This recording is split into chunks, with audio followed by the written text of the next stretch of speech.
Welcome everyone to the Space City X Files, episode 13. Wow, I'm so glad to be back chatting with you today. I missed you guys. And I have a very interesting topic for all you mystery lovers out there, and I can't wait to get into this one. So, this episode here is your classic Don't Go Into the Swamp story. And it's about a humanoid creature that has kept southern small town Louisiana talking for decades now. From frightening sightings to animal mutilations, this cryptid has earned its place around the water cooler, and that's for sure. So, without further ado, this is the legend of the Honey Island swamp monster. That's right, I love these cryptid stories, and I've been waiting to unroll this bad boy for a while now. So, buckle in. But, before we get started, allow me a few minutes to get the disclaimers out the way. Space City X-Files appreciates all the support you give week in and week out. What we've been able to accomplish so far would not be possible without you. If you would like to know how you can support the show, there are three main ways to do that, and I'll give you the details on those now. The first way, if you would like to support the show by becoming a member, you can go to our website and click on the Patreon tab. And once there, that's going to give you the option to sign up for a $5 or $10 a month membership.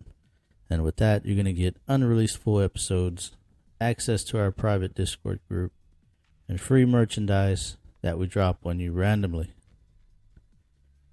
The second way, if you're not quite ready for a membership but would like to make a one-time donation, on our website there is a support us with a tip tab, and there you can type in whatever amount you want. So 50 cents, $1, $5, whatever. It's all appreciated the same. And because we're dedicated to elevating the quality of the program, all proceeds will always go back into the show to benefit the final product, okay? Like I said, I promise the money will not be used at the local 7-Eleven to buy some Four Locos. All right? I can promise you that. The last and most effective way to support the show is to leave us a review after you listen, wherever you listen. I can't say how important this is. With your feedback, we can improve our show and bring in new listeners, which is priceless. One last plug, our show store is also available on the website, and it's stocked with hoodies, tees, stickers, all kinds of good swag, and that also helps support the show also. So if you're interested, it's there for you. And that concludes the announcements. All right, so let's not waste any more time. Let's jump into this mystery, shall we? And just to give you a heads up of how the episode will play out, I'll give you a quick summary now. Now, first, we know that, everyone who's listening may not be familiar with what a cryptid is. So, briefly, we'll go over what the meaning of this word is and what falls into its category. Now, afterwards, we'll investigate the Honey Island swamp, and we'll get a feel for the geography of the area, and then we'll take a look at any other points of interest there may be to help us gain more of an understanding of what's going on. Now, once we're brushed up on our history, we'll take a look at what this monster, or what the supposed monster is, and we'll also take a look at all the details surrounding this phenomenon. Finally, we'll wrap up the investigation with local theories and ultimately share what we found during our research. So, what is a cryptid? A cryptid is an animal that a cryptozoologist believed existed at one time or another, or may still exist somewhere out in the wild. Now, cryptids, because they are not proven by the traditional scientific method, are usually rejected by most in mainstream science. A cryptozoologist would classify a supposed cryptid by looking at the evidence and accounts surrounding the animal. This, in their professional opinion, allows them to gauge whether there's something there or not. Examples of a cryptid would be animals like Bigfoot, Loch Ness, Mothman, and that includes our current swamp monster. Now, it's worth it to note that new species are found regularly. According to an article in Lifegate magazine, it's quoted saying, in 2022, new species of plants and animals were discovered, all of which were already existent, but had stayed very well hidden. According to our best estimate, we only know about 10% of existing species on Earth. And it's not only tiny insects being discovered. Even among mammals, there is still a lot to find out. We might only know about 80% of them. So each year, some 200 new species are discovered, and 2022 was equally fruitful. So, if you didn't already know, I hope this clarifies what a cryptid is. Okay, and now that we've learned what a cryptid is, we can now move our investigation into the Honey Island Swamp. So this area on the border between Louisiana and Mississippi is about 7 miles wide and 20 miles long. And it's basically surrounded by neighborhoods who use this area for recreation and sport and leisure. Okay, so the main area of the Honey Island Swamp the main sighting area for the Honey Island Swamp would be here. Okay, so what we're going to do now is we're going to climb aboard our fan boat and we're going to hit these bayous. Okay, so if you just touched down in St. Tammany Parish, Louisiana, which is where the swamp is located, then the first thing you're probably going to notice, if you're not from the area, is the humidity. So while you're strolling through the 70,000 acres of marshland, trying to spot the Honey Island monster, you'll feel the constant muggy air that flows in from the Gulf of Mexico. Some of the wildlife you may encounter that are not cryptids, but still magnificent in their own way, are the American alligator, of course, a wide variety of turtle species, snakes, foxes, the Louisiana black bear, medium-sized cats, marsupials, and a wide range of birds, including the bald eagle. There's a reason why Louisiana is called the outdoorsman's paradise, Now, I live in Texas, but I absolutely love going to Louisiana, and I hope to travel back soon. Now, Louisiana, it just has a very down south feel while you're there. And no matter what town you visit, you can get the sense of the amount of history it has, And when you tour these bayous and these swamps, of course, you're going to want an experienced guide to show you around, okay? Because this place, it's not for the novice boater, And even still, even if you do have a guide, there's just some parts of the swamp that the wooded marshlands are just too thick and dense to travel through. And this is where the monster or monsters are said to dwell. So, picking back up on the history of St. Tammany Parish, the area was populated with the Choctaw and, I'm going to butcher this word, the Quinipisa Magulacha tribes before the European explorers came in 1528 and before the French colonizers in 1682. So, one interesting fact I found was that the early natives talked about a big creature inhabiting the area, and they had their own words to describe it.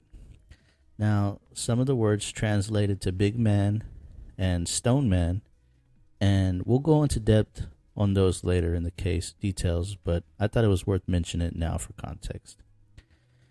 All right, I think we pretty thoroughly examined all the areas around the Honey Island swamp monster, around the swamp at least. So now let's take a look at the sightings and details of what it's supposed to be, okay? And as we get started, I would first like to give credit to a man named Mr. Francis Leary, who wrote an excellent paper on this swamp monster, and it was just super helpful to my investigation into this cryptid, along with many other articles, of course, but this one here played a major part. So, what is this swamp monster? What does it look like, and what has it done in the area?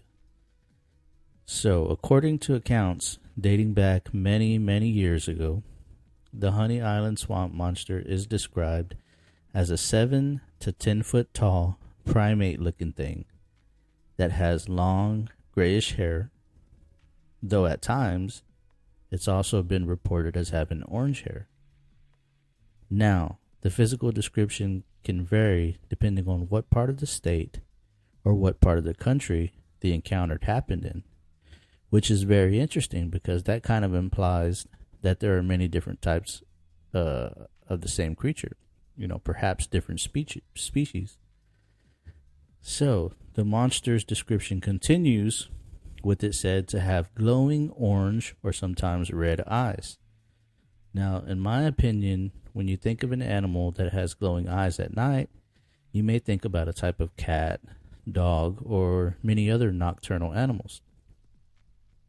This glowing feature of their eyes, caused by something called the tapetum lucidum, allows them the ability to make the most out of the least bit of light. So it's like a type of night vision, if you will. So this implies that the Honey Island swamp monster would have excellent sight at nighttime, which would allow it to see you well long before you see it. Now, for its size, which again is said to be incredibly tall at approximately 7 to 10 feet, and weigh in at an astonishing 400 to 500 pounds, it's said to have super quick, deceptive speed. And we'll find out more about that in some accounts that we'll talk about soon. But it's said to be incredibly fast and also have the ability to disguise itself quickly in its surroundings. To ones that have been able to see the Honey Island swamp monster in action, they report that it stands on two legs and it's straight up when it's at a standstill. Okay, so whenever it's not moving around, it's standing straight up. However, when it's in motion, it moves quickly, still on two legs, but hunched over in a like a kind of leaning forward position. Its steps have been reported as being super heavy, which is kind of odd at the same time because it's been attributed as being like a master of stealth. So I don't know what that one's about, but one man accounts he was in the brush at night and he was fishing in the swamp when he heard the steps of something like a dinosaur traveling through the trees behind him. He waited a bit, kind of frozen, debating if what he was hearing was real or if his mind was playing tricks on him. And then he recalls a huge crane is startled by the same noise and takes flight immediately. Well, this was not enough of a sign for him not to wait around, and he got the hell out of there. Now, keep in mind, too, that most of the people who call this area home are very familiar with the lore of this swamp monster. Okay? And living in the area long enough, they're also experts at traversing the swamps. It's reported that they don't even use flashlights when they're in the swamp at nighttime. So if they're in there hunting, they're there just using the light of the moon to guide them. So trust me when I say this, that if they sense something strange going on, they're not going to wait around to find out what it is, The scary thought that I had, though, was that maybe the ones who heard these footsteps were the ones that were actually in the most danger, okay? Because it wasn't very often that people heard it so close to them. But maybe the ones who did were at high risk. Speaking of the monster's feet, a plaster cast of one was able to be taken, and we found some pretty crazy things about that, and we're going to get into that later on in the accounts, okay? But for now, I just want to let you know that they did have evidence of its footprints, and one of the things about the foot would basically suggest that the monster would also be like an excellent swimmer. I'm not going to tell you what it is yet, but this would definitely suggest that he was, or it was very good at swimming. Okay. And this kind of makes sense because it's reported that these things hang around underwater amongst the tree debris and amongst the marsh weeds. And so when I read that part, when I was doing the research and I seen that it hung around underwater, so I'm not quite sure what that means. Does that mean that they can hold their breaths for a long period of time? I mean, does it mean that they got some type of gill system? I don't know. I don't know, but it just said that they hang around underwater, which was very, very interesting. And after reading some of the accounts and how people were surprised by these things, they kind of just popped up while they were, just floating down, the river or something like that. That it kind of made sense that maybe that's what they do. They just hang out underwater. I mean, how else would they just appear in front of you like that? But the last thing that we noticed attributed to the monster is also its call, its sound that it makes. It's very distinguished. So most people who have spotted the cryptid stated that the monster would let out like a high-pitched yelp when it laid eyes on them or when it was running away. And so I haven't really heard any on recording, but I have watched some videos of like Bigfoot footage, like people claiming that they've seen Bigfoot, and it's more like a yell. Like I'm not even going to attempt to do it, but if I had to, it would be something like I don't know if that was right or not, but just watch a video. If you get on YouTube and watch a video, you'll see what I'm talking about. So that should give you a good idea of what we're talking about. And in the show notes, I'll attach all the pictures so you can see them with your own eyes. One thing to note is that after looking and comparing most of the ape-like cryptids, I can pretty much confidently say that this would not be considered a Bigfoot, okay? Now, of course, we're going off secondhand information here, but most of the descripted sightings from this general area, the Louisiana area, have been identical, and they're not consistent with what a Bigfoot would look like. You know what I mean? And I'm also gonna post a link that shows all the different types of ape-like cryptids, and when you look at that, you'll see what I'm talking about. Even though they all have similarities, but once you start looking at them all, you're going to notice that there's a lot of big differences. And so what we're going to do now is we're going to move on to what it's done in the area. Okay, so these are some of the things that in the area that have been attributed as caused by this Honey Island swamp monster. So the most important thing to note is that the Honey Island swamp monster has not, that we know of at least, been attributed to any deaths of humans, okay? Nobody has said that it's killed a human being. So far it appears that other animals are its main source of protein at the moment. But the way the carcasses were left is what leaves people uneasy. And this is where the whole cattle mutilation thing kind of intertwines with the story. So if you're familiar with cryptids or perhaps watched like a sci-fi TV show like the X-Files or something, you may have heard about cattle mutilations before. So cattle mutilation is when the death of the cattle is found to be an anomaly outside of conventional wisdom. So this means that they cannot describe the wounds, how it got there, or it can't describe like all the blood is gone from the cow, with nothing left on the ground. Another strange thing that's been found with the cattle mutilation is like the organs appear to have been surgically removed. The issue even made it all the way to the U.S. government. You know, it even caused an FBI to launch an official investigation. And this happened to start in May of 1979. Now, in 79, when this first started, by this time, over 10,000 head of cattle have already been mutilated over the United States under mysterious circumstances. Now, in the area of the Honey Island Swamp, it was regular to hear accounts like this, okay? In one report, a man talks about one of his prize cows who weighed in at about 2,400 pounds was mutilated under circumstances that could never be explained.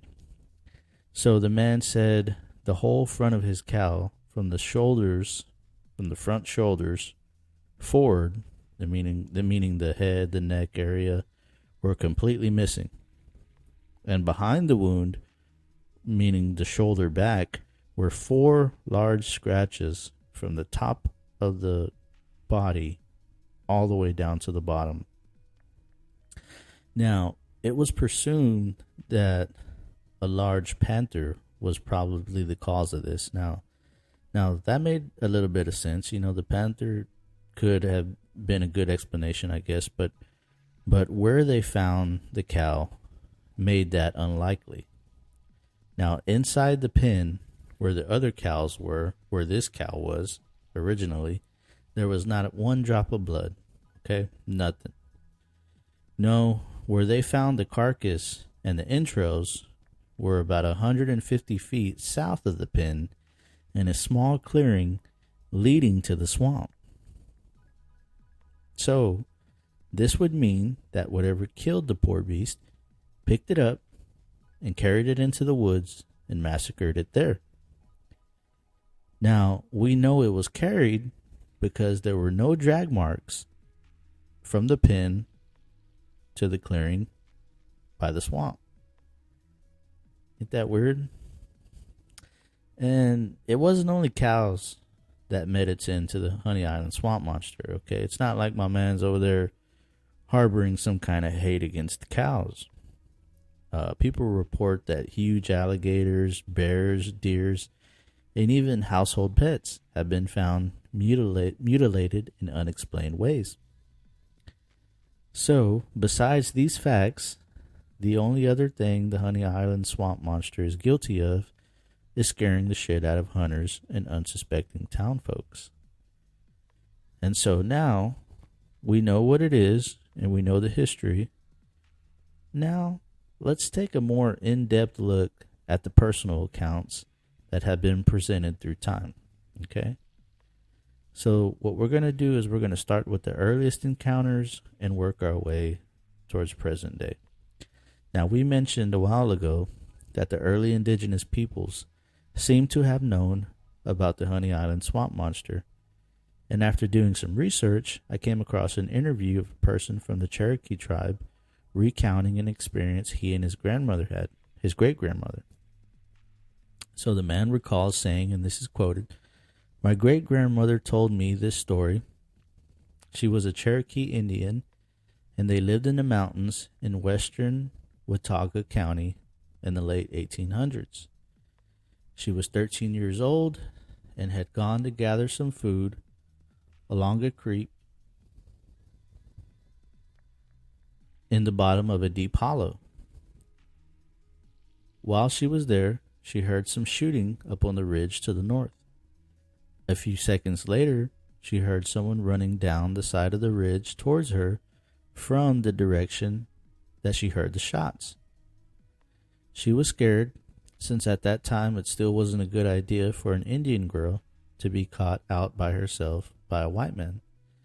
So she hid under some bushes and watched where she heard the running steps coming from, and instead of seeing a man come down the side of the ridge, she saw a tall, hairy creature about 6 to 7 feet tall, covered with light reddish-brown hair. Remember that. She said that she knew it was a Noon Yunu Wee, one of the Cherokee names for Bigfoot, and that it was a male. So she knew it was Bigfoot, she knew it was a male. Now, she said the hair on its head and shoulders was a lot longer than on the rest of its body. Now it's funny she made that claim, and it's funny that she said she knew it was a male. So maybe her people knew these cryptids so well that they can distinguish which one was male and female. And maybe the fact that the hair on its head and shoulders were a lot longer than the rest of its body, maybe that was the way that they determined which was which, you know? I don't know. But let me continue. It says, so she goes on and says, it went over the edge of the creek about 60 feet from her, where there was a big pile of leaves, sticks, and dirt and debris washed up when the creek had been up out of its banks. She said it laid down in the edge of the debris on the side next to the creek and started covering itself up with leaves and sticks and stuff. She said he covered himself up completely and completely hid himself. Now, about that time, she heard some men coming down the side of the ridge from the direction the shots had come from. And she decided then that she needed to get out of there before they got there. So she got up and sneaked away back home. She said she couldn't see any blood on it, but the Bigfoot acted like it was wounded. She said it was on two legs, but hunched over a lot. She also said that she didn't smell anything like they did other times with the noon uni wee. She didn't the other times when they were very close by. So, in other words, when the Bigfoots were nearby, and this is very common when people report Bigfoot sightings, they have a very, very terrible smell that can be smelled from miles away. Okay, this is how they know that a Bigfoot is close by, and this is what she just stated. So, she further clarified what the monster looked like with another description, and she says it was about 6.5 to 7 feet tall, covered with light reddish brown hair, and it was a male. The hair on its head and shoulders was a lot longer than on the rest of its body. She said the skin on its face and hands appeared gray, and it looked a lot like a man in the face. Now I know that she referred to the cryptid in her story as Bigfoot, but I think there was either a universal name that they use for these type of ape-like cryptids, or she was unaware that she was looking at another species or another breed of these apes. So you notice when she describes the color, okay? She describes it as a reddish brown. The Bigfoots are normally grayish from what I've read. And notice how she says the face looked a lot like a man's face. That's another, I guess, contradiction to what a Bigfoot would normally look like. They're more ape-like. So both of these characteristics, though, match the description of the Honey Island swamp monster, because people have made those same claims to the monster that's in Honey Island, not of a Bigfoot. But the solid evidence, though, that without a doubt proved that she was unaware of the new species she witnessed was the missing smell she mentioned that is regularly associated with the Bigfoot. And here's the main thing, too. In none of the accounts of the Honey Island swamp monster has there ever been a smell associated with the sightings. So that's a big difference between these two things, okay? Because the smell is very consistent with the Bigfoot, but the Honey Island swamp monster, it's never mentioned, okay? And so in their story, they mentioned that they were living in another state at the time, okay? The Watauga County, I think, is like South Carolina or South Carolina area. And so what that would indicate is that the species that inhabited the Honey Island swamp is not isolated to that single area.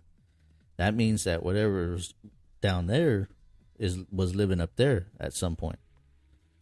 Okay? And so now there have been multiple sightings over the years, but the one that produced a significant amount of evidence would be the account of Harlan Ford. Okay? And because of that, let's take a look at his account. And this is going to be told by his granddaughter, Dana Holyfield, in her book called Encounters of the Honey Island Swamp Monster. So, and this is quoted from her book, it says, in 1963, Harlan Ford and Billy Mills were on foot-deep water in the Honey Island swamps looking for an old abandoned camp they had spotted while flying over the 70,000 acres of wilderness in a twin-engine airplane.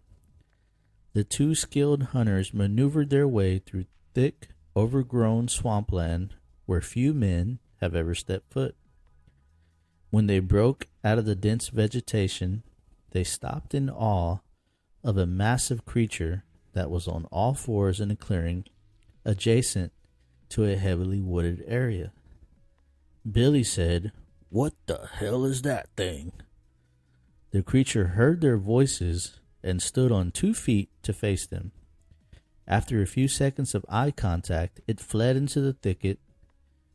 Harlan and Billy got their hunting rifles ready, just in case, and ran to the edge of the woods hoping to get another look at it. All they found were its tracks that were washed away in a rainstorm that came that afternoon before they could return. Now, when the men got home that evening, they told their families about the mysterious creature. End quote. Now, I'm going to tell you about another account here. This was on a second camping trip that Harlan and Billy went on, okay?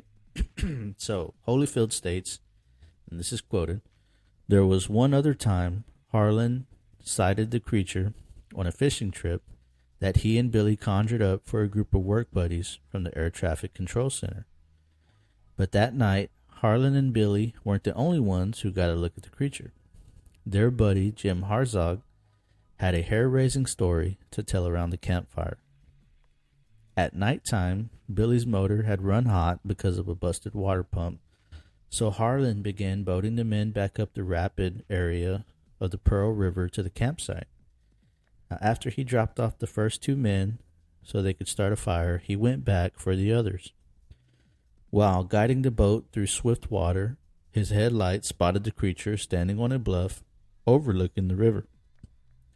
Now, the water was too swift and full of snags for Harlan to lose his focus ahead, but each time he would flash his light up there on the bluff, he can see the creature brazenly watching him. When he reached the men waiting on the sandbar, he told them what he'd seen. And that's when Jim Hartzog hollered, "Let me see that gun of yours. I'm going to go over there and shoot that booger for you boys." So he grabbed Harlan's rifle and headed out. The men thought Jim was just kidding, and he probably was at first, so that they didn't think that he'd go too far into the woods. So Harlan went on and carried the other load of men to the campsite, and as they reached the land, they heard the rifle fire off a couple of times. Now, one friend commented that Jim was going to race back to the camp, claiming the boogeyman got away, but Harlan and Billy weren't so sure because they had seen that thing up close, and they were worried about their buddy. So they headed downstream to look for Jim, and they saw a flashlight waving around, and they found Jim standing in waist-level water at the edge, at the river's edge below the bluff, where it looked like he had jumped off. So he was wide-eyed and trembling, and Billy and Harlan got him in the boat and brought him back to the campsite. And when Jim was finally able to talk sense, he said, "I spotted that thing in the woods, and I shot at it. I thought I got it, so I went into the woods to find it dead, but instead I saw big yellow-looking eyes, and whatever it was taller than me, boys. It growled at me, so I shot it again, and I realized I only had one shot left, so I hauled ass and I jumped off that bluff." Well, needless to say, it was a sleepless night for the fishermen who stayed awake around the campfire, wondering if that thing was going to come for them. End quote. And so, in 1974, another trip for Harlan Ford would finally yield some physical evidence that he could show and have examined. So after seeing the creature another time, this is another time he's seen it, Harlan would hide out of sight until the creature left.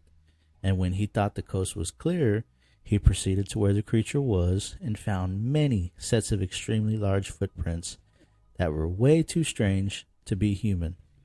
Now this time Harlan came prepared, and he filled the footprints with plaster to make molds of what the footprints looked like. So now the pictures will be up in the show notes, but to give you a mental picture, I'd say they were about the equivalent to a size 13 to 14 shoe, and they were super wide, okay? They only have like 3 main toes, but off to the side, it would be towards the outside of the foot, I'm guessing. It's like a small, like, pinky type thing. And to make it even stranger, they were webbed. Like, this is what I didn't want to tell you earlier. I wanted to save it for the good part. So the feet were webbed. And so this is why people, suggest that this Honey Island swamp monster is an incredible swimmer also. And so there's a picture now that Harlan is in, and I'll put this in the show notes also, but he's there, and he's shown holding a board up, and across the board is a bunch of cast of the Honey Island swamp monster's feet. And so the interesting thing is that what I noticed is that there's 2 different sizes of casts.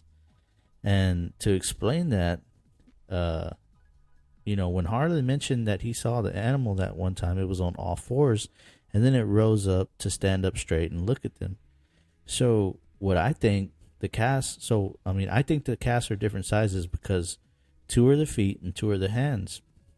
And I'm telling you, like, if this is indeed the case, I wouldn't want to be in the grass with that thing, because if those other ones are hands, they're only a little bit smaller than the feet. Like, I'm talking about just like barely smaller. Them things are massive, and I'm pretty sure that they had some dangerous ass claws attached to it as well. If what happened to that cow is any indication of what it can do with its hands, he got hands. That's all I can say. So now you have all the information, and now you even have the main accounts tied to this strange phenomenon. And I found an interesting link too, and it's called the Bigfoot Field Researchers Organization. And it's a website that has all the documented cases mapped out, to each location of the United States or even the world. And when you click on each of these locations, it gives you the case details as well. So it tells you what they've seen, what they experienced, if there was any witnesses around. It gives you so much information. And I'm going to attach that in the show notes. So you could even look up if there have been any sightings in your area. And now I know it says, I know the name of it is Bigfoot, but if you look at the other link that I'm going to post on there about the different types of ape-like cryptids, you can start to distinguish which ones are which. And so when you're reading these case descriptions on the website, you'll start to notice which species they are likely claiming they encountered, okay? But, so, you know what, now we've reached that time of the show where we're going to kind of transition, and we're getting close to the end now, so we're going to go through the main thoughts and theories associated with the case, okay? So I'll let you know what the mainstream opinion is, and then I'm going to let you know what I personally think about the Honey Island swamp monster, okay? So the professional opinion in regards to this swamp monster is pretty much what we stated earlier. So when the brilliant minds of science hear about these types of cases, they waste little time thinking about them because their existence cannot be proven in a scientific manner. Now, they don't refute that something strange happened, and they don't even think that they could even begin to explain what happened in these cases, But then again, that's not really what they do anyways, okay? And I take that back, okay? I take that back because there was one of them that offered their opinion on what it could be. And this actually became like a popular opinion to some of the people in the surrounding Louisiana area. Okay. So the best explanation that they can give is that it's just some kind of animal. Okay. So it's possibly a bear, possibly a panther, or an alligator. It's been said too that one time, I've read this account also, that one time back in the 60s, there was a traveling carnival. And this carnival used to pass, from Texas to Louisiana to Mississippi, and they would go back and forth. Well, one time, the trailer that happened to be carrying the circus animals was involved in a crash, and the trailer ended up falling over the rails off of I-10 and crashed down into the swamp below. And in the trailer were a few large chimpanzees. And so they never could find the chimps, and so it was just assumed that they ran off, but it was also assumed that they would die soon because, they just weren't accustomed to living in the wild like that. And so, and so that's where the idea of this theory comes from.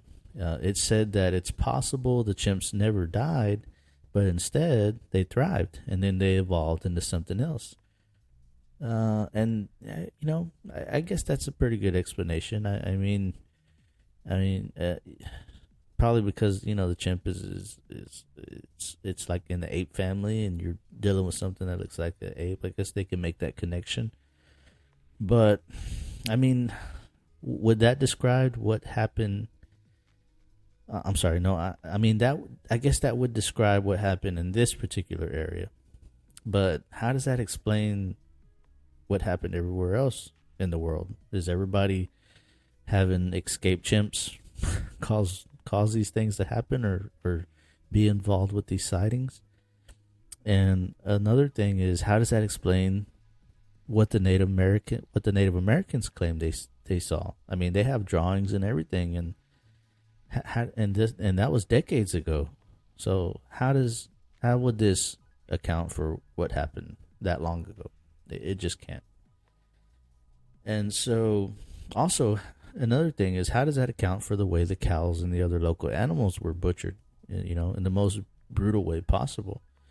Now, I know chimps are strong, but can they pick up a 2,400-pound cattle and just carry it off?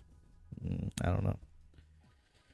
And so, the other mainstream explanation for this case is that it's just a massive hoax. Okay?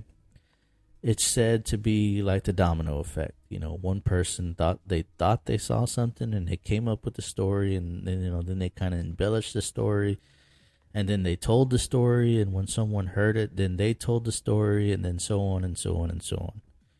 And so what you end up with is the same story with small deviations spread out all over the world. And in my opinion, I don't know about this. I mean, it seems like a lot of work to go through just to keep a lie alive. I mean, you got people who dedicate their whole lives to tracking Bigfoot, and they're going through mountains and swamps and all types of terrain. I mean, if these people didn't believe it was real, I just don't think they would go to that extreme, to try to find it. This is interesting. One theory I heard was from one of the elders from a Choctaw indigenous tribe local to St. Tammany's Parish, Louisiana. And I thought this was very interesting. And he states, according to his people's custom, they believe that after the Creator, this is quoted, that after the Creator made Mother Earth, he took some of her flesh and rolled it into small balls, just like you see some people do with mud. It was from the first mud balls that humans were created. And they were created, and they were considered the first human beings. Now, in physical form, some were half human and the other half animal. And that is why some of them could fly like birds or run like the fox, or hide like the deer, or swim like the fish. And they all have special powers and could communicate via telepathy. Now, because of their special powers, they are more powerful and cunning than either humans or animals. This is what we believe the Bigfoot creature is. So, he's a respected and honored. So he is respected and honored among our people. End quote. Does that remind you of anything? Because to me, it reminds me of the Bible, and how it said that, God first created the heavenly angels, and, before he created mankind, and those angels then came to earth, and after they had children from human women, the offspring was that came from the angel and the women mixed together was called the Nephilim. And these Nephilim were said to be like superhuman giants. I mean, could it be that these cryptids are like the last remaining remnant of a superhuman race? I can't say for sure, but I appreciated the fact that no matter what faith it may be, there's always some similarities in there, And finally, we've come to the last showdown. So now I'll share with you what I personally think. As much as I would like to believe that these cryptids are actually the last remaining giants on Earth, I can't quite make that connection. I do, however, believe that they are real, and I believe they're out there. Like that one article said, we only know about 80% of the animals in the world, so that leaves 20%.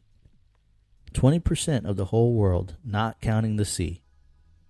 To me, without a doubt, that means that there's large animals that we don't know of yet. So, these things that hundreds of people claim they see year after year, I believe them. I believe that they are seeing something, and I'm inspired by the mystery and the wonder that it brings, The world is so big and wonderful, and it's really boring to me to think that all we see and know of is all there is, It's really hard for me to believe that. Now, with each show that I do like this, that's so interesting, I have to add another area on my bucket list to travel and explore. You know what I mean? So far, I have to go to 2 cities in the Washington state. I have to go to Nevada to check out Area 51 and another reservation that the Basque people stay at. I have to go to Montauk, New York now, and then I got to make a stop in Bridgewater, Connecticut. And now I got to go to Slidell, Louisiana to check out this swamp, But, at least this one's close. I can actually drive to this one because I hate flying. Ugh.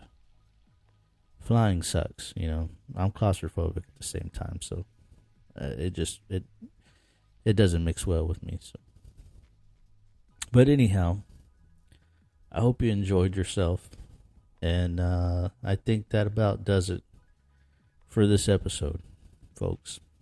It was a pleasure, as usual, to be here talking with you about all these cool things.